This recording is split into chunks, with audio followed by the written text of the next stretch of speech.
Case 3. A charged particle projected in a uniform electric field. We have raised the bar. Focus. Notice, the electric lines of forces are vertically downwards this time. Is it uniform? Yes. Why? Because the lines are parallel and equispaced. When the spacing between the lines is equal and they are parallel, it signifies uniform electric field. Correct? All right. Charge is projected with a velocity u at an angle theta, right? Angle theta with respect to horizontal as shown. Field is in vertically downwards direction, and yet again, you are neglecting effects of gravity. Any idea what's going to happen? Does this format seem familiar to you? Can you predict what is going to happen to the charge and its subsequent motion? What did you say? Okay, that's correct. Those of you who said it's nothing but an altered projectile motion, that's absolutely correct. In projectile motion, what happens?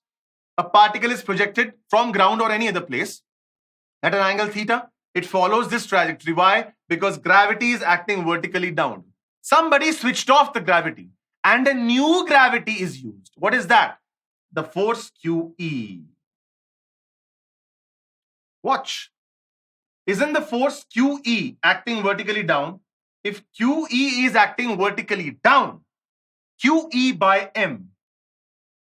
Can I say, yes, G is not there, but somebody is playing the role of G.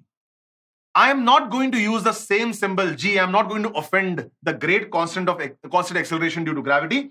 I'm going to use a different symbol G dash. But the sense is same.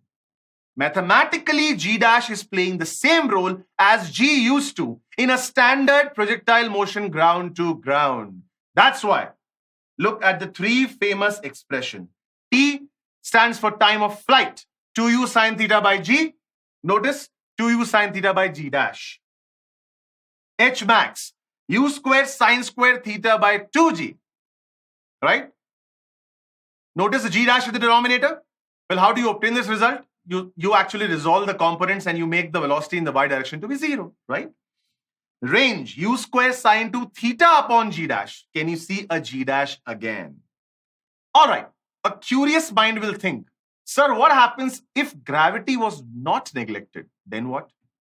Well, if gravity is not neglected, then gravity is actually added because it's acting in the same vertical downward direction as QE by M. So if G is considered, then G dash would have been simply equal to what? QE by M plus G. Now, of course, this much I expect from you. I am not giving you a formula. This result doesn't need to be mugged up. Because what if the electric field was in upward direction? Then your G and your QE by M would have been in opposite sense. What if this electric field was in right or left direction? So you need to customize and open your mind to the possibility that E could have been anywhere. I just happen to take one case out of it. Extrapolation, I'm leaving it up to you. Is this understood, everyone?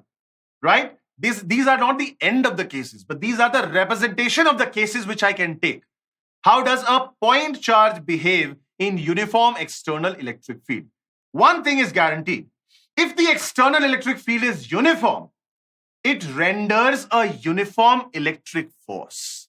And then rest of the FVD is up to you. If the examiner says switch off the gravity, good for you. Switch off the gravity. If he doesn't, include the gravity.